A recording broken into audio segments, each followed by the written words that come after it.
नमस्कार. मी तुम्हाला आज दाखवणार आहे मालवणी सागोती वडे. चला तर मग बघूया माझी रेसिपी. तर मी पातेल्यात तेल गरम केले. तेल गरम केल्यानंतर त्यामध्ये 2 तमालपत्र टाकली. तमालपत्र टाकल्यानंतर कांदा टाकला. कांदा टाकल्यानंतर त्यामध्ये टोमॅटो घातला.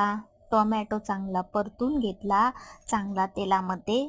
त्यानंतर आम्ही मसाला टाकला.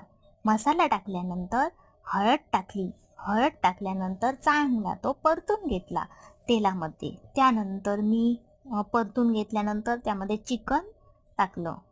चिकन सर्व मिक्स केलं एकत्र पूर्ण मिक्स करेपर्यंत. त्यानंतर मग चांगलं मिक्स करून घेतल्यानंतर मी त्यानंतर काजूगर टाकले. काजूगर टाकल्यानंतर चांगलं चिकन असं वाफेवरती शिजवून घेतलं. मस्त अशी वाफ दिली चिकनला शिजून बघा. त्यानंतर वाटप टाकलं. वाटप टाकल्यानंतर चिकन मसाला टाकला. कोथिंबीर वरून शिवरून घेतली आणि माझी रेसिपी तयार झाली. इकडे मी लगेच वडे करायला घेतले. वडे बघा किती टम्म फुगले आहेत. इतके सुंदर वडे वाटतायत ना. एकच नंबर डिश वाटत होती. चला तर मग खायला या. बाय. लाईक करा.